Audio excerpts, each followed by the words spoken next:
Hay un incidente narrado en el libro de Lucas, hablo del capítulo 7, y está desde el verso 36 en adelante, y se extiende hasta el verso 49. Un relato, desde mi modesta perspectiva, muy hermoso, muy decidor respecto de primero de la modestia de una mujer y también de la misericordia de Cristo. Bueno, dicho relato nos habla entonces de una mujer que entró a hurtadillas, escondida, subrepticiamente para encontrarse con Cristo, o más bien para provocar un encuentro con Cristo. ¿Cuál es el contexto en que ocurre esto? Todo esto sucede en la casa de un estricto fariseo, que el relato identifica como Simón. Todos sabemos, y lo hemos mencionado en más de una oportunidad, acerca de las estrictas observancias que tenía dicho grupo religioso en los tiempos de Cristo. El fariseísmo era considerado a un sector religioso de gran valor en las sociedades entonces. Su piedad era evidente, en muchos casos caían en excesos y en muchos casos también había mucha hipocresía entre los hombres de sus filas, considerando que había hombres honestos también, ¿cierto? José de Arimatea, Nicodemo, que fue un día en la noche, nos relata el Evangelio de Juan en busca de algunas respuestas de parte de este maestro que él consideraba que venía del cielo. Por lo tanto, el fariseísmo, hermanos amados, es la expresión de aquella estricta religiosidad, a diferencia de los saduceos que vivían en ese entonces, que eran más liberales, y otros grupos políticos religiosos que subsistían también en ese periodo de la historia. Pero volvamos al hecho. Este hecho es descrito por Lucas de la siguiente manera. Cito Lucas 7, versos 37 y 38. Entonces una mujer de la ciudad que era pecadora, al saber que Jesús estaba en la mesa en casa del fariseo, trajo un frasco de alabastro con perfume, y estando detrás de él a sus pies, llorando, comenzó a regar con lágrimas sus pies y los enjugaba con sus cabellos, y besaba sus pies y los ungía con el perfume. La tradición, aunque el relato bíblico no lo confirma, ni lo desmiente tampoco, pero muchos suponen que esta mujer que viene y que entra subrepticiamente a la casa de este Simón el fariseo, era María Magdalena. Es probable que eso sea. Ahora, no es tan relevante para el análisis final del pasaje que queremos estudiar esta mañana. Lo que sí quiero rescatar, hermanos, es cuánta humildad había en esta mujer, cuánta devoción, cuánto amor y cuánta necesidad de perdón en la actitud de esta mujer. Su llanto dolido, pues en su interior quizás por primera vez se había sentido valorada, estimada, amada, considerada. Era una mujer que probablemente vagaba por el mundo sin tener pertenencia a nada ni a nadie. La actitud de la mujer no dejó indiferente al fariseo Simón. Y más que celebrar este acto de profunda devoción a Cristo, lo miró con cierto desprecio, no concediendo valor alguno a esta escena tan profunda de sencillez y amor por el Maestro. Simón el fariseo piensa para sus adentros, y nos dice el verso 39 y 40, ponga atención por favor. Cuando vio esto el fariseo que le había convidado dijo para sí, es decir, para sus adentros, pensó internamente, si este fuera profeta, conocería bien y qué clase de mujer es la que le toca, que es pecadora. ¿Puede observar usted conmigo todo el corazón soberbio y egoísta de este religioso que se vio expuesto ante la omnisciencia de Cristo? Sus pensamientos se vieron traslucidos ante el ojo escrutador y soberano de Cristo, quien le ilustra mediante una enseñanza el sentido del amor. Veamos. La mujer, recuerde, usted estaba por debajo del hombre en cuanto a dignidad. Quiero ponerle un poquito en contexto. Las mujeres en la sociedad hebrea eran muy accesorias en muchas cuestiones de orden social y cultural en ese entonces. La mujer estaba devaluada como sujeto y sus derechos eran infinitamente menores respecto de los hombres. La sociedad judía era una estructura sólidamente patriarcal, incuestionablemente patriarcal. Lucas 7, el 40 al 43, dice el Señor, extiendo el texto que originalmente había planteado como estudio, porque este es el centro de mi reflexión en esta mañana. Entonces respondiendo Jesús le dijo: Simón, una cosa tengo que decirte. Y él le dijo: di, maestro, con prontitud. Un acreedor tenía 2 deudores. El uno le debía 500 denarios, el otro 50. Y no teniendo ellos con qué pagar, perdonó a ambos. Di pues, ¿cuál de ellos le amará más? Es decir, ¿cuál de los deudores amará más a este prestamista rico respecto de las deudas que le había perdonado? Respondiendo Simón, dijo: pienso que aquel a quien más perdonó. Y él le dijo: rectamente has juzgado. Esta ilustración nos dice mucho respecto de cómo un creyente ha de evidenciar su amor a Dios en relación con el perdón recibido. La enseñanza de nuestro Señor nos pone ante 2 deudores y un prestamista, un hombre rico. Los 2 deudores, en cuanto deudores, la suma de la deuda era totalmente distinta, es decir, cuantitativamente hablando era distinta. Para que podamos comprender de mejor manera la deuda de estos 2 hombres ante este rico prestamista, debemos señalar de paso que un denario correspondía a un día de trabajo. Y ponga atención, por favor, uno le debía 50 y el otro 500. El segundo le debía 10 veces más que el primero. Era una suma exorbitante, si usted, al igual que yo, lo puede apreciar. Lo terrible, según nos narra Jesús por medio de Lucas, es que ninguno tenía para pagar. Los 2 estaban en bancarrota. Sus finanzas no daban abastos para cancelar a aquel acreedor. Era terrible, porque no solo podía tomar la deuda o hacerse pagar la deuda mediante los bienes de estos hombres, la familia de este hombre.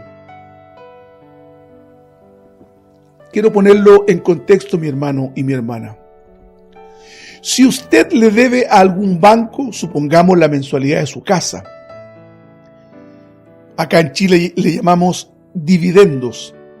Después de un tiempo de reales amenazas, cuando usted deja de pagar, y como ha ocurrido en miles de oportunidades, el banco remata la vivienda, es decir, mediante la ley y la fuerza pública, ¿cierto? Descerraja los candados, ¿cierto? Los seguros de su casa, entra, le saca los muebles y toma posesión de su casa.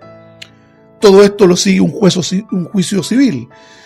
Lo castiga el boletín comercial como cliente moroso, es decir, sus antecedentes comerciales quedan a la vista de todo el sistema financiero.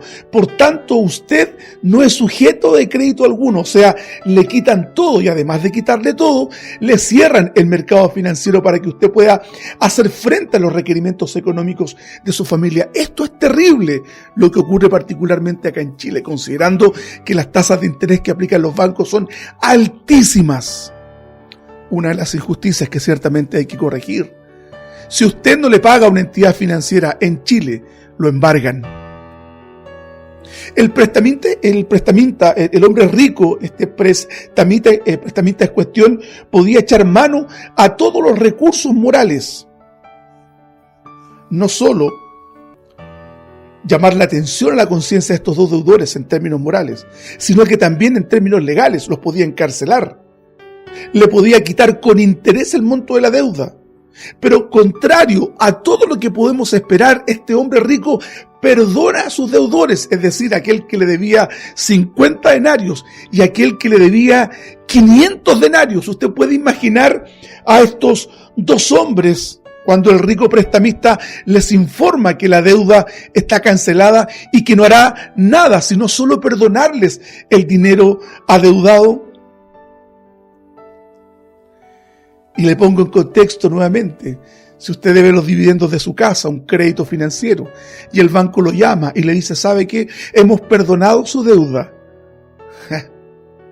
Eso no ocurre en Chile. Pero esto es lo que nos está narrando Cristo. Recuerde que esto es una ilustración que está utilizando respecto de un hecho que se suscitó con una mujer que traía un frasco de muy caro perfume para ponerlos a los pies del maestro. Volvamos a los dos deudores. Tal acto de generosidad sin duda fue recibido con profunda alegría por estos deudores. El corazón de estos estalló, hermanos, en una alegría inconmensurable. Después de haber estado sumidos en la angustia y la preocupación, no cabe duda que entre ellos estalló el júbilo, la alegría, hermanos amados. Yo me imagino que estos hombres se volcaron a los pies de este prestamista, le besaron los pies, le tomaron las manos, le dieron gracias por este acto de profunda generosidad de este hombre. Ahora es importante recalcar que la generosidad de este hombre no era equivalente para los dos deudores, pues uno le debía 500 y el otro solo 50 denarios. La pregunta es, ¿cuál de los dos estaba más contento? ¿Cuál de los dos fue el más beneficiado? Es evidente que aquel a quien se le perdonó más, dado que era más abultada su deuda, mostró mayor alegría, mostró mayor gratitud. Quiero que observemos además, hermanos, que la deuda no fue perdonada porque los deudores amaran a su acreedor, sino por pura gracia, por misericordia y compasión. Y el amor de los deudores fue la consecuencia de que sus deudas fueron perdonadas. Esto es importante como clave de interpretación de este texto que estamos leyendo. Un hombre que despliega gracia para perdonar a estos dos deudores. El dinero, hermanos, era una cifra abultadísima, una cifra inconmensurablemente grande. 500 denarios era mucho dinero. Quiero preguntarle a usted, mi hermano, mi hermana, ¿puede usted entender cómo opera la gracia de Dios? Su amor nos posibilitó recibir el perdón total de nuestras deudas. Dios mismo, en Cristo, mediante su sacrificio, nos abrió el cielo y nos otorgó los pasajes a la eternidad. ¿Puede usted entender, hermanos amados, que nosotros no amábamos a Dios cuando Él extendió este beneficio para usted y para mí? Quiero volver al texto en el verso 42 y 44 de Lucas capítulo 7. Y no teniendo ellos con qué pagar, perdonó a ambos. Y Jesús les peta, le lanza una pregunta al fariseo: ¿cuál de ellos le amará más? Respondiendo Simón dijo: pienso que aquel a quien más perdonó. Y él le dijo: rectamente has juzgado. Es decir, un corazón que ha recibido el perdón tan profundo de los pecados es un corazón que ama. Quiero detenerme en esta última parte para que nuestro corazón sea interpelado por la palabra de Dios. Algunos podrían decir, basados en su propia idea de la justicia, que si bien es cierto ellos eran pecadores, por favor entienda la ironía, que eran pecadores, pero no eran tan pecadores. No mataron a nadie, no robaron a nadie, eran buenos maridos, buenos trabajadores, muy responsables, buenos padres, excelentes vecinos, tenían cualidades sobresalientes que son muy valoradas moralmente y éticamente hoy por hoy. Fíjese qué peligroso esto. Algunos dicen, sí, yo era pecador, pero no era tan pecador. No soy comparado con aquellos que estaban delinquiendo. No me pueden comparar con aquellos que estaban haciendo mal social, aquellos que violaban, aquellos que mataban, aquellos que robaban. Bueno, además de estos que tienen esta suerte de justicia distorsionada, de que se consideran malos pero no tan malos, otros en cambio, conscientes de dónde los sacó Dios, de un mundo oscuro, de vicios y delincuencia, de mentiras, de adicciones terribles, adúlteros que llevaban una doble vida, algunos criminales que, vueltos a la fe por gracia, han hallado socorro en Cristo. Si usted, mi hermano y hermana, se ubica entre los primeros, es evidente que no conoce su condición de perdido pecador, que ha vivido a espaldas de Dios y cree que no es lo suficientemente perverso para no merecer el perdón de Dios. Es decir, alguien podría decir, sí, yo era malo, pero no tanto. y se compara con otro. Hermanos, quiero corregir este error. Cuando usted intente compararse, compárese con Cristo. Entiende por favor el sentido que le estoy dando. Cuando usted se compare con Cristo, siempre vamos a estar al debe. No debemos compararnos con nuestros hermanos. No debemos compararnos con aquel que camina por el mundo sin conocer a Cristo, sumido en pecados y en perdición. No, se va a sentir usted ganador. Compárese con Cristo. Y hay algunos que lo dicen. Yo no era tan malo. Mira, yo no era tan perverso. Mira, yo no era tan malo como otros. Por lo tanto, su amor pudiera ser un amor que puede entenderse suficiente y proporcional a lo que usted supone que era un buen hombre o una buena mujer. Pero aquellos que han vivido en la más profunda tiniebla, tan lejos de Dios y de su gracia, que era inimaginable que pudieran ver la luz de Cristo, son aquellos que andan por la calle pregonando su amor a Dios y la compasión de Cristo hacia sus vidas. ¿Tú crees que en realidad no eras tan pecador? Tú y yo no merecíamos el infierno. Tú y yo no merecíamos el castigo eterno si no hubiese mediado la gracia de Cristo. Nosotros corríamos tras los ídolos, las imágenes de las cuales éramos devotos. Y yo no hablo particularmente de la Virgen María, como nuestros hermanos católicos, muchos de ellos la siguen, sino aquellas cosas que representan un profundo valor para ti, tu profesión, tu dinero, tu estatus, tus amistades, tus relaciones sociales, no sé, tu trabajo, la profesión, no sé si lo dije. Aquellas cosas que se tornan en ídolos. Tú vivías de espaldas a Dios, yo vivía de espaldas a Dios, y vivir de espaldas a Dios es una ofensa ante la santidad y la justicia de Dios. Pero hermanos, quiero decirte que a quien mucho se le perdona, mucho ama. Y si tú crees que no eras tan malo, quiero decirte que eras un pérfido pecador, al igual que yo, y que no merecíamos sino el infierno eterno por haber despreciado a Dios y vivir conforme a los dictámenes de nuestro corazón. Aquí no hay malos ni tan malos, aquí hay pecadores que merecían el castigo eterno. Por eso, hermanos, a quien mucho se le perdona, mucho ama. ¿Cuánto amas tú a Dios? Yo creo, hermanos, que muchos cristianos sirven a Dios a medias, porque no son conscientes o no tienen la certeza suficiente para entender cómo y de dónde los ha rescatado Dios, cómo los ha amado y cómo el valor de la cruz ha implicado tanto para ellos.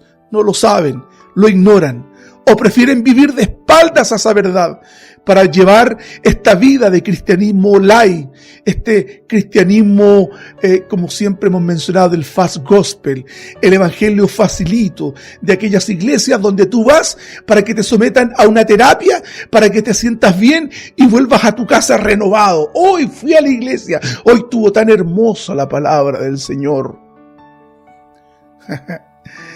Pero nadie confronta tu pecado y mi pecado. Quiero tomar las palabras de Pablo, escribiendo a los Filipenses, en el capítulo 3, verso 7 en adelante. Pero cuántas cosas serán para mi ganancia, las he estimado como pérdida por amor de Cristo. Esta frase a mí me golpea, hermanos. Las he estimado como pérdidas por amor de Cristo. ¿Qué has perdido tú y qué he perdido yo por amor de Cristo? Pero fíjense la valoración que hace el apóstol. Verso 8. Y ciertamente aún estimo todas las cosas como pérdida por la excelencia del conocimiento de Cristo Jesús, mi Señor, por el cual lo he perdido todo. Pero aún cuando lo he perdido, estoy citándolo yo, lo tengo por basura para ganar a Cristo. Todas aquellas cosas que las ínfulas y el prestigio público me habían dado no tienen ningún valor frente a lo que he ganado. He ganado a Cristo. Y dice Pablo, verso 9, y ser hallado en Él, no teniendo mi propia justicia que es por la ley. Recuerden que él era un devoto fariseo, sino por la fe de Cristo, la justicia que es de Dios por la fe, a fin de conocerle, verso 10, y el poder de su resurrección y la participación de sus padecimientos, llegando a ser semejante a él en su muerte, si en alguna manera llegase a la resurrección de entre los muertos. ¿Ve cuánta convicción había en las palabras de Pablo? ¿Ve cuánta profunda consistencia en la fe de este hombre? Él era un ser humano como usted y como yo. Mi pregunta para interpelar tu corazón con el mayor de los respetos hacia ti: ¿cuánto amas tú a Dios? ¿Eres consciente de cuánto Él te perdonó? ¿O te consideras en ese grupo encubierto pero autosuficiente que señala: yo era malo, pero no tan malo? Permíteme preguntarte de nuevo, si usted, hermano, así mismo como yo, ¿estamos conscientes del valor del sacrificio de Cristo? Si usted me responde que sí, demuéstralo en su vida cotidiana, en su servicio permanente al Señor, más allá de la esfera comunitaria de la iglesia, que sus vecinos vean que usted es una persona amable, que ellos perciban que hay algo distinto en usted, que Cristo sea traslucido en sus palabras y en sus acciones.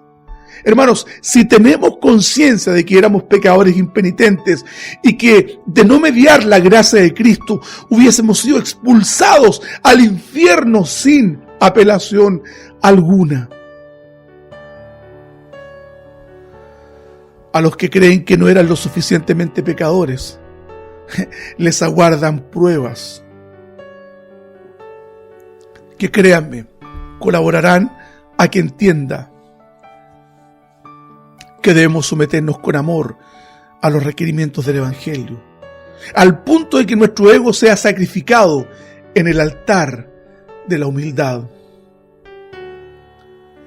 Hay un personaje que a mí me llama la atención cuando leí su vida: Charles Colson.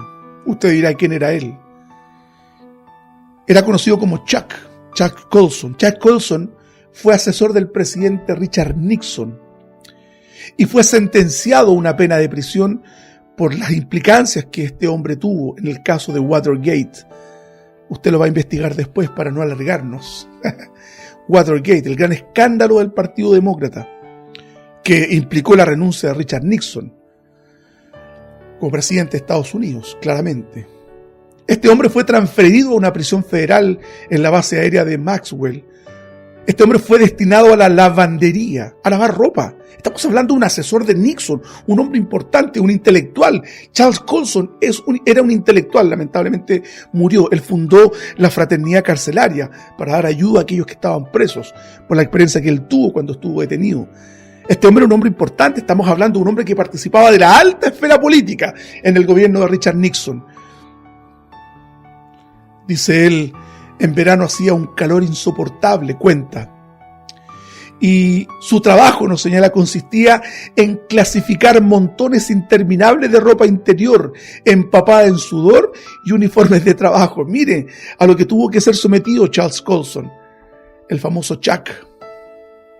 Él señala: mi destino en la lavandería fue también, ahora estoy convencido, dice, un paso más en el proceso del abatimiento de mi ego. Lavar ropa interior de los demás entrañaba una profunda lección de humildad. Es como quien se inclina a lavarle los pies a otros. Lo cierto, hermanos y hermanas, que hemos de morir cada día para que la gloria de Cristo inunde cada rincón de nuestra alma y que de esta manera podamos reflejar ese amor inconmensurable a otros. Prefiera a Cristo. Ame a Cristo. Muchas veces nosotros dejamos al Señor de lado por atender nuestras cosas. El perdón de Dios hacia las infinitas deudas que teníamos con Él fueron borradas. Y es por esto que las expresiones de Cristo en la cruz, consumado es, quiere decir que toda la deuda que teníamos ha sido pagada en su totalidad por Cristo, como el Cordero sin mancha que fue sacrificado por nosotros. Existe una directa proporcionalidad que dice relación en cuanto a lo que amamos a Dios, a la cantidad, digamos, y a la calidad del servicio. Cantidad, calidad. Si usted ama profundamente a Dios, su servicio a Dios va a buscar excelencia. No digo que vaya a ser excelente, sino que va a buscar excelencia. Si usted dice amar a Dios y es renuente a participar de la iglesia, leer la Biblia, practicar la piedad cristiana, su amor por Dios, permítame señalarle que a partir de estos hechos yo podría suponer que su amor por Dios es más bien escaso. Si usted dice amar a Dios, es lógico que en virtud de ello haga todo cuanto esté a su mano para agradarle a Él. Si lo está haciendo usted hoy día, hermano, va por buen camino. Amemos a Dios desde la profundidad del corazón. No olvidemos que esto es lo que nos dejó el Señor como un imperativo. Por favor, observe conmigo lo que dice Mateo 22, 34 en adelante. Entonces los fariseos, oyendo que había hecho callar a los saduceos, se juntaron a una, y uno de ellos, intérprete de la ley, le preguntó, para tentarle: Maestro, ¿cuál es el gran mandamiento de la ley? Jesús le respondió: amarás al Señor tu Dios con todo tu corazón, y con toda tu alma, y con toda tu mente. Este es el primero y gran mandamiento. Y el segundo es semejante: amarás a tu prójimo como a ti mismo. De estos dos mandamientos depende toda la ley. ¿Cuánto ama usted a Dios? ¿Cuánto amo yo a Dios? ¿Cuánto le ha perdonado? Yo lo pongo en perspectiva, no solo en la vida pasada antes de llegar al Evangelio, sino hoy. ¿Cuánto le ha perdonado Dios? Ha perdonado su indiferencia y la mía. Ha perdonado su desdén y el mío. Ha perdonado nuestra falta de amor. Ha perdonado nuestra indisciplinada vida cristiana muchas veces. Y nos sigue amando. Y nos sigue amando. Y su amor sigue llenando y alimentando nuestros corazones. Volvámonos a Él, hermanos. Volvámonos a Él. Cada día. Que toda nuestra riqueza solo está en Él. Vuélvete a tu Señor para que obtengas los dividendos de tu alma y encuentres paz en tu vida.